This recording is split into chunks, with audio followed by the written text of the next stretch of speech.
साथियों, मैं वीवीएस कार्तिक आपको अपने चैनल ओम एग्जामकर में स्वागत करता हूं। और अब मैं पॉलिटी की सीरीज़ चालू करने जा रहा हूं, जिसमें आप सभी का सपोर्ट और सहयोग चाहिए। आप सभी लोग का मैं तहे दिल से स्वागत करता हूं। मैं आपको विश्वास दिलाता हूं कि जल्द से जल्द पॉलिटी का सिलेबस ख़त्म किया जाएगा और ये जो है प्रत्येक एग्ज़ाम के लिए होगा, चाहे जीरो लेवल का कोई भी वनडे एग्ज़ाम हो या उससे यूपीएससी तक के सीरीज जाएगी। ये आप एक बार पॉलिटी मेरे से पढ़ लोगे, आपको लाइफ में कभी दोबारा पॉलिटी के दूसरी किताब नहीं पढ़नी पड़ेगी। जहाँ से भी चाहे जिसका पेपर आए, एग्ज़ाम में क्वेश्चन यही से आए। हम लोग चालू करते हैं फंडामेंटल ड्यूटीज़। देखिए क्या है कि जो लिखा है भारतीय संविधान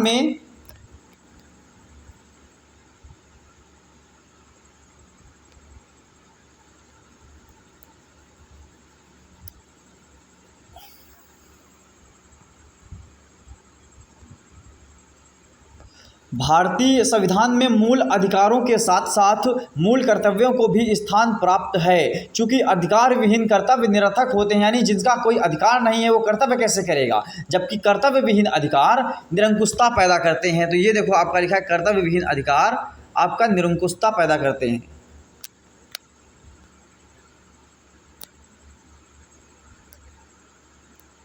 कर्तव्य विहीन अधिकार निरंकुशता पैदा करते हैं।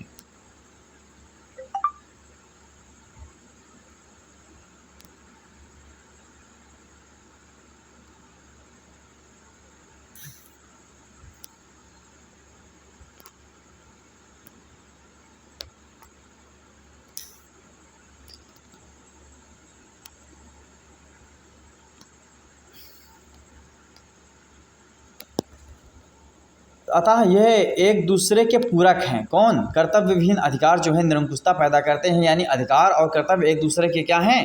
पूरक हैं।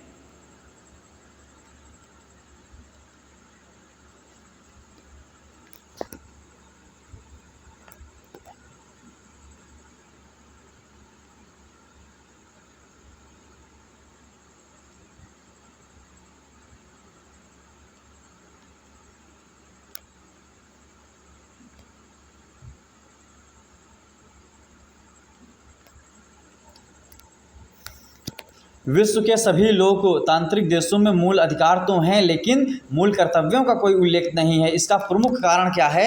इसका जो है प्रमुख कारण क्या है? अमेरिका संविधान है। अमेरिका का जो संविधान है, साम्यवादी देशों में मूल कर्तव्यों की घोषणा की परंपरा दिखाई पड़ती है।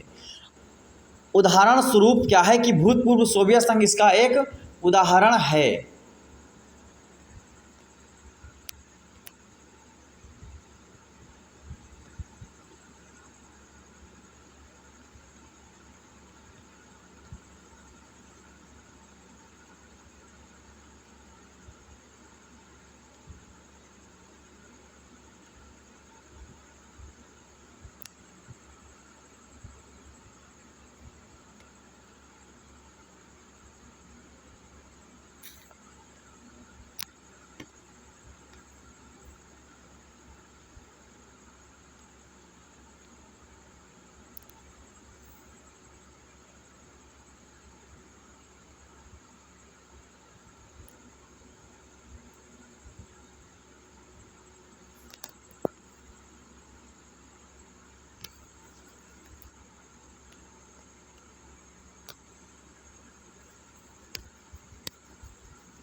उदाहरण स्वरूप क्या है? भूतपूर्व जो सोवियत संघ रूस है आपका, ये इसका उदाहरण है।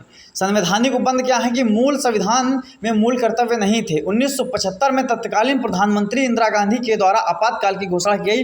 तब सरदार स्वर्ण सिंह के नेतृत्व में गठित जो समिति है, उसके सुझाव से ही मूल अधिकारों के साथ मूल कर्तव्य भी होने चाहिए, ये बात रखी गई। इस समिति की अनुशंसा पर 42वें संविधान संशोधन 1976 में, तो एक अच्छा सा आपका संविधान है। बहुत बार पूछा जाता है कि 42वां संविधान संशोधन कब हुआ, तो 1976, यानी ये 42वां संविधान संशोधन कब हुआ, 1976 में हुआ है। भारतीय संविधान में भाग 4 के बाद 4 को जोड़ा गया। अनुच्छेद 51 के अंतर्गत 10 मूल कर्तव्यों की सूची बनाई गई। कितने? 10 मूल कर्तव्य बनाए गए। अब इस समय कितने हैं? 11 हैं। 86वां संविधान संशोधन सन 2002 में होता है। इसके द्वारा मूल कर्तव्य 11वें मूल कर्तव्य के रूप में जोड़ा गया। इसमें प्रावधान है कि 6 से 14 वर्ष की आयु के बच्चों के माता पिता या संरक्षकों का यह कर्तव्य होगा कि वे स्वयं पर आश्रित बच्चों को शिक्षा प्राप्ति का अवसर प्रदान करें। यानी यहाँ से एक चीज़ आपको नोट डाउन करनी है कि 86वां संविधान संशोधन आपका कब होता है। तो जो 86वां संविधान संशोधन है हमारा, वो सन 2002 में हुआ है। ये पॉइंट आपको नोट करना पड़ेगा। 6 से 14 वर्ष के बच्चों के लिए बात की गई है।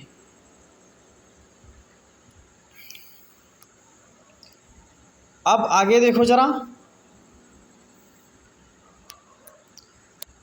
कि भारत के प्रत्येक नागरिक का यह कर्तव्य होगा। तो इतने 11 हैं। कौन कौन से हैं? पहला ये है आपका कि संविधान का पालन करें और उसके आदर्शों, संस्थानों, राष्ट्रध्वज और राष्ट्रगान का आदर करें।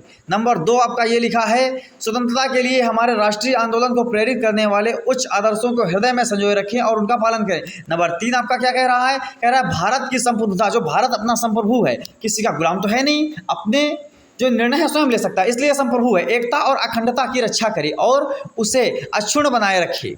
चौथा है देश की रक्षा। चौथा क्या है?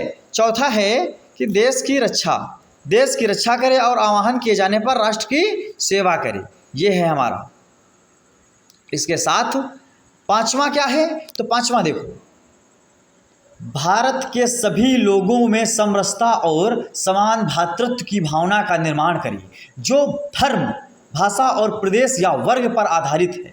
सभी भेदभावों से परे है, कोई भेदभाव ना करे। ऐसी प्रथाओं को त्याग करे जो स्त्रियों के सम्मान के विरुद्ध हो।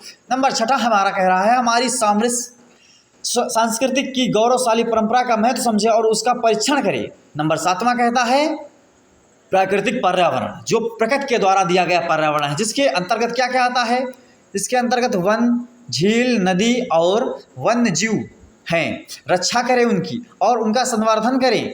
प्राणी मात्र के प्रति दया भाव भी रखना चाहिए। नंबर 8वां कहता है, क्या कहता है कि वैज्ञानिक दृष्टिकोण, मानववाद और ज्ञानार्जन तथा सुधार की भावना का विकास करें। अच्छा, 9वां कहता है कि सार्वजनिक संपत्ति को सुरक्षित रखें और हिंसा से दूर रहें, यानी अहिंसा के पुजारी बने, जो गांधी जी करते थे। अब नंबर आपका 10 आ गया। क्या कहता है? 10th, व्यक्तिगत और सामूहिक गतिविधियों के सभी क्षेत्रों में उत्कर्ष की ओर बढ़ने का सतत प्रयास करें, जिससे राष्ट्र निरंतर बढ़ते रहे, हुए प्रयत्न और उपलब्धियों की नई ऊंचाइयों को छू ले। नंबर 11 कहता है माता पिता या संरक्षक का कर्तव्य क्या होगा? 6 से 14 वर्ष के बीच आयु के बच्चे यथास्थिति अपने बच्चों या प्रति पाल्य कार्य को शिक्षा प्राप्त करने का अवसर दें। तो ये 86वां संविधान संशोधन सन 2002 में दिया गया है। आप लोगों को याद भी रखना है। ये मूल अधिकार में भी है, मूल कर्तव्य में भी है और आपका डीपीएसपी में मिलेगा। आप ध्यान रखो, इस नोट्स से भारत के अंदर होने वाला कोई भी एग्जाम वह यहीं से आएगा। और मैं पूरी पॉलिटी की सीरीज खत्म करूंगा और जल्द से जल्द खत्म करने का प्रयास करूंगा। आप लोग बस मेरा सपोर्ट करें, लाइक करें, सब्सक्राइब करें, शेयर करें। आगे मूल कर्तव्यों की परिवर्तनियां, ये क्या है, इसे भी हम लोग देखते हैं। इनफोर्सिबिलिटी ऑफ फंडामेंटल ड्यूटीज। नंबर 1 कहता है मूल कर्तव्य न्यायालय द्वारा प्रवृत्त नहीं कराए जा सकते, यानी जो मूल कर्तव्य हैं न्यायालय उसे प्रवृत्त नहीं करा सकता है। न्यायालय में केस फाइल नहीं कर सकते हो, अर्थात किसी नागरिक द्वारा अपने मूल कर्तव्यों का पालन नहीं किया जा रहा हो तो न्यायालय द्वारा उसे दंडित नहीं किया जा सकता है। अच्छा, इस दृष्टि से यह नीति निर्देशक तत्वों में समानता रखते हैं। किसके साथ समानता रखते हैं? यहाँ नोट करने लायक पॉइंट है, नीति निर्देशक तत्वों से, यानी डीपीएसपी से। यही कारण है कभी कभी व्यंग्यात्मक लहजे में यानी हंसी मजाक में क्या कहा जाता है, मूल कर्तव्यों को निरर्थक घोषणाएं कहा जाता है। हालांकि कई मामलों में न्यायालय द्वारा कहा गया, क्या कहा गया कि जिस तरह मूल अधिकार संविधान को समझने के लिए मूलभूत महत्व के हैं, वैसे ही मूल कर्तव्य भी हैं। नंबर 3 कहता है, पॉइंट बी नोटेड, भारत सरकार द्वारा, इंडियन गवर्नमेंट, मूल कर्तव्यों के प्रचालन यानी ऑपरेशनलाइजेशन ऑफ फंडामेंटल ड्यूटीज के संबंध में वर्मा समिति 1999 में गठित की गई इस समिति द्वारा प्रस्तुत रिपोर्ट के अंतर्गत क्या कहा गया वो देखो। इसमें कहा गया कि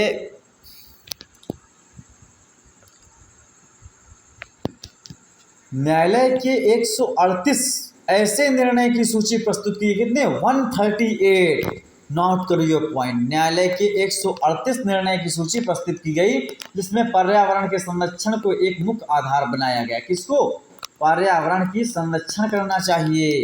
इसका मतलब यह है क्या है कि पर्यावरण संरक्षण का कर्तव्य सिर्फ सरकार का ना होकर के प्रत्येक व्यक्ति का। भाई बात तो सही है। अगर सरकार की बात करो तो सरकार कहाँ कहाँ देखेगी? प्रत्येक व्यक्ति का उत्तरदायित्व होता है कि अपने परिवेश, अपने पर्यावरण की रक्षा करो, हिंसात्मक गतिविधियों से दूर रहो और उसके अधिकारों पर इस दृष्टि से सीमाएं आरोपित की जा सकती हैं। फिर मूल कर्तव्यों के संदर्भ में किए गए सरकारी प्रयास क्या हैं? सरकार ने क्या क्या प्रयास की वो देखो। न्यायालय के साथ साथ भारत सरकार एक राज्य सरकारों द्वारा कई ऐसे नियम और कानून बनाए गए हैं जो मूल कर्तव्यों को लागू करते हैं। किसने बनाए हैं? न्यायालय ने भी बनाए हैं, उसके साथ भारत सरकार ने भी बनाए हैं। इसमें कुछ नियम और कानून मूल कर्तव्यों के संविधान में शामिल होने पहले लागू हुए। क्या कह रहा है देखो, इसमें से कुछ जो नियम हैं, कानून हैं, मूल कर्तव्यों के संविधान में शामिल होने के पहले से लागू किए गए हैं, जबकि कुछ बाद में बनाए गए हैं। वर्मा समिति के कई उदाहरण हैं ऐसे कि नंबर 1 देखो, अनुच्छेद 51 का सब क्लॉज का में बोला गया है राष्ट्र ध्वज जो हमारा तिरंगा है उसके सम्मान की बात की गई। क्या बात की गई है? इससे संबंधित निर्देश भारतीय ध्वज संहिता 2002 में शामिल है। भारतीय संविधान राष्ट्रीय गीत, राष्ट्र ध्वज आदि के अपमान पर रोक लगाता है। नहीं समझाया? फिर से देखो, अनुच्छेद 51 का सब क्लॉज का कहता है कि राष्ट्रीय ध्वज के सम्मान की बात की गई है। अनुच्छेद 51 के सब क्लॉज का में राष्ट्रीय ध्वज के सम्मान की बात की गई है। इसमें संबंधित भारतीय ध्वज संहिता सन 2002 में शामिल है। भारतीय संविधान राष्ट्रीय गीत, राष्ट्र ध्वज आदि के अपमान पर रोक लगाता है लेकिन सम्मान पर रोक नहीं लगाता है। अगला है अनुच्छेद 51 के सब क्लॉज का के गा में राष्ट्र की एकता और अखंडता की बात कही गई है। राज्य द्वारा कई ऐसे नियम बनाए गए हैं जो इन कर्तव्यों को बाध्यकारी बनाते हैं। जैसे भारतीय दंड संहिता की धारा 153 में राष्ट्रीय एकता को नुकसान पहुंचाना किसको? अपराध की श्रेणी में। तो भारतीय दंड संहिता की धारा 193 में राष्ट्रीय एकता को नुकसान पहुंचाना किसमें? अपराध की श्रेणी में रखा गया है, जिसमें जनप्रतिनिधित्व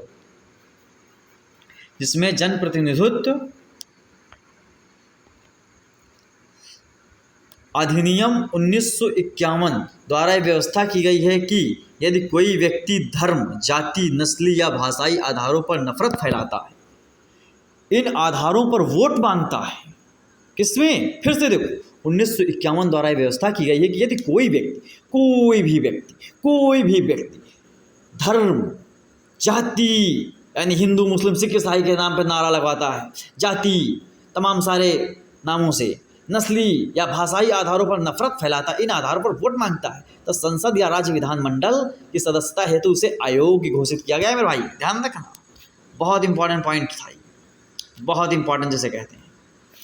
और इसके साथ एक चीज़ और मैं बताता हूँ, पॉलिटी ख़त्म करने के बाद प्रीवियस ईयर में आए हुए सारे क्वेश्चन भी कराए जाएंगे जो यूपीएससी लेवल के होंगे।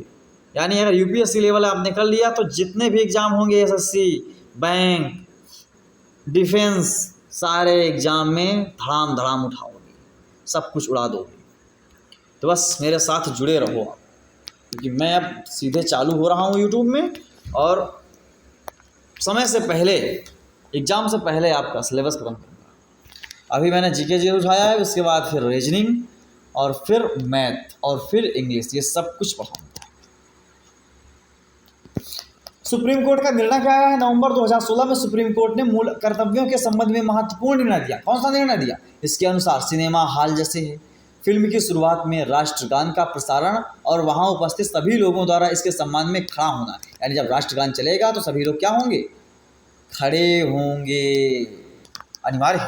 राष्ट्रगान के समय पर्दे यानी स्क्रीन पर राष्ट्रध्वज का होना अति आवश्यक है यानी अनिवार्य है। बाद में 2018 में सर्वोच्च न्यायालय द्वारा उक्त निर्णय की अनिवार्यता को समाप्त कर दिया गया। अब क्या कहा गया? विदित है यानी याद रखने योग्य बात है कि संविधान सभा द्वारा 24 जनवरी 1950 को राष्ट्रगान को अपनाया गया। भारतीय संविधान के 42वें संविधान संशोधन 1976 के माध्यम से मूल कर्तव्य के अनुच्छेद 51 के के सब क्लॉज के अंतर्गत राष्ट्रध्वज राष्ट्रगान के आदर के संबंधित प्रावधान किए गए हैं। मूल कर्तव्यों का महत्व ये देख लीजिए। इम्पोर्टेंस ऑफ फंडामेंटल ड्यूटीज़, यह एक सचेतक के रूप में नागरिकों को अपने देश, समाज तथा लोगों के प्रति कर्तव्यों के बारे में जानकारी देने में मदद करता है।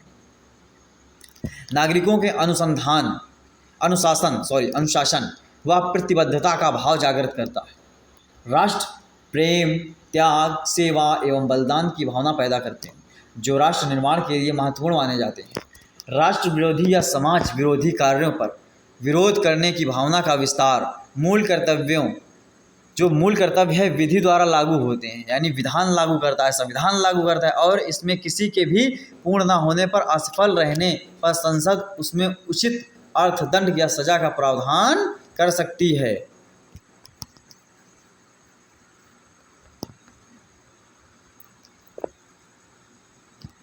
मूल कर्तव्यों के संविधान प्रावधान के कारण मूल अधिकार व मूल कर्तव्य में संतुलन स्थापित होता है। किसके कारण?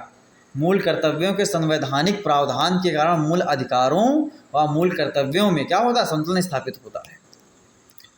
और पूरे मूल कर्तव्य मैंने ख़त्म कर दिए। ये और समझ लो, खुशी की बात यह है कि ये यूपीएससी लेवल का है, हल्का फुल्का कुछ है ही नहीं इसमें।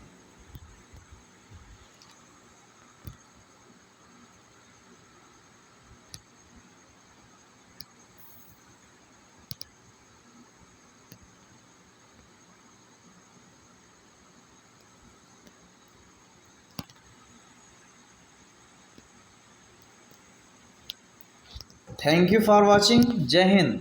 आप मेरे साथ इसी प्रकार से जुड़े रहिए। लाइक, शेयर, सब्सक्राइब करने को ना भूलें। और मैं आपको विश्वास दिलाता हूँ कि जल्द से जल्द आपका सिलेबस ख़त्म करूँगा।